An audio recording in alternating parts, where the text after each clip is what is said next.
এই যে দেখেন আজকের ওয়েদারটা অনেক সুন্দর, সাথে গুড়ি গুড়ি বৃষ্টি। আমরা এই দিক দিয়ে যাচ্ছিলাম, হঠাৎ করে এই জায়গাটা আমার চোখে পড়লো। অনেক সুন্দর একটা জায়গা, চলেন আপনাদের সাথেও শেয়ার করি, দেখাই আসলে আমি কোথায় আসছি। আসসালামু আলাইকুম, হ্যালো এভরিওয়ান, সবাই কেমন আছেন? আশা করছি অনেক ভালো আছেন। স্বাগত জানাচ্ছি নিউ আরেকটি ব্লগ ভিডিওতে। এই জায়গাটা দেখা মাত্রই আমার সেই ছোটবেলার কথা মনে পড়ে গেল।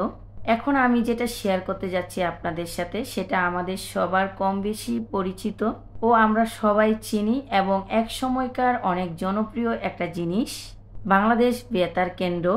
জানেন তো, ছোটবেলা আমাদের ঘরে একটা রেডিও ছিল, যেটা নিয়ে আমরা 3 বোনে অনেক মারামারি করতাম, ঝগড়া করতাম। আর তখন আমাদের গ্রামে শুধুমাত্র একটা টিভি ছিল, সেখানে আমরা 2 টাকা করে টিকিট দিয়ে বাংলা সিরিয়াল দেখতাম বৃহস্পতিবার ও শুক্রবার 2 দিন। আর আজকে এই বেতার কেন্দ্রটা দেখে আমার সেই ছোটবেলার কথা মনে পড়ে গেল।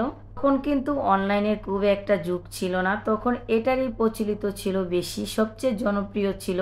আপনারা কে কে আমার মতো রেডিওতে গান শুনতে ভালোবাসতেন অবশ্যই কমেন্ট করতে ভুলবেন না। কিন্তু জানেন তো, আমার খুব ইচ্ছা করছিল ভিতরে গিয়ে একটু দেখি, কিন্তু এখানে অনুমতি নেই, প্রবেশ করা একেবারে নিষেধ।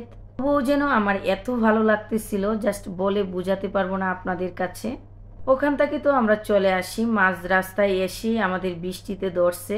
ওই যে ওইখানে বলছিলাম গুড়ি গুড়ি বৃষ্টি, আর সেই বৃষ্টি অবশেষে আমাদেরকে মাঝ রাস্তায় ধরছে। আর আমরা এইখানে দেখেন একটা দোকানের পাশে দাঁড়ায় আছি সবাই। আর জানেন তো, এই বছরেও মনে হয় আমার গলা আর ভালো হবে না, সেই যে গলা ভাঙছে, এখনো গলা ভাঙায় অবস্থায় আমি আছি। ভিডিওতে ভয়েস দিতে গেলে আমি একেবারেই যেন পারি না, একবারে গলাটা নিয়ে। আর এই সেই আমার ক্যামেরাম্যান, সেও কিন্তু ভিজে একবারে শেষ। এখন বৃষ্টি একটু কমছে, আমরা আবার রওনা দিব। ফাইনালি আমাদের যেখানে আসার কথা ছিল সেখানে চলে আসছি। এখন এই কাদা টাদা নিয়ে কি করব বলেন, এগুলা নিয়ে তো আর মার্কেটে যাওয়া যাবে না। আমরা গিয়েছিলাম সাভার নবীনগর সেনা কমপ্লেক্স মার্কেটে। আর সেনা কমপ্লেক্স মার্কেটের পিছনেই হচ্ছে এই কলটা আছে, যেখানে আসলে আমি কাদাগুলো ধুইতে পারতেছিলাম।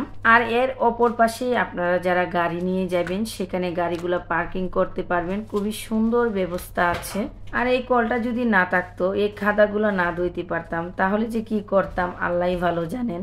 যাই হোক, কাদাগুলা ধুয়ে টুয়ে আমরা এখন মার্কেটের ভিতরে ঢুকে যাব। তো আমার আজকের ভিডিওটি আপনাদের কাছে কেমন লাগলো অবশ্যই কমেন্ট করতে ভুলবেন না। তবে মার্কেটের মালিকরে একটা ধন্যবাদ জানানো উচিত, যে মার্কেটের পিছনে এইভাবে কল দিয়ে রাখছে, যদিও কেউ রাখে না। আপনারা যারা সব সময় আপনাদের ভালোবাসায় আমাকে রাখেন, আমার পাশে আছেন, সত্যি আমি আপনাদের কাছে অনেক বেশি কৃতজ্ঞ। যদি ভিডিওগুলো ভালো লাগে তাহলে প্লিজ চ্যানেলটি সাবস্ক্রাইব করে আমার পাশেই থাকবেন। এত ধুইতেছি তারপরও যেন রাস্তার কাদা যাইতেই আসে না। আর জামার পিছনে হয়েছে রাস্তার যে মেইন রাস্তার পিচগুলো, সেগুলো মোটরসাইকেলে যেহেতু আসছি আমরা, ওই পিচগুলো উঠে গেছিল, সেজন্য অনেক ডইলা ডইলা ধুইতেছিলাম, তারপরও যাইতেছিল না। অবশেষে ধুইতে ধুইতে পারলাম। এখন আমরা মার্কেটের ভিতরে ঢুকে যাব। অবশ্যই এর আগে আপনারা আমার একটি ভিডিও পেয়ে গেছেন মার্কেটের, সে ভিডিওটা আগে দিয়ে দিছিলাম, যদিও এই ভিডিওটা আমার এডিট করতে একটু সময় লাগছিল, সেজন্য এই ভিডিওটা আজকে আপলোড দিচ্ছি। সবাই অনেক ভালো থাকবেন, সুস্থ থাকবেন, আল্লাহ হাফেজ।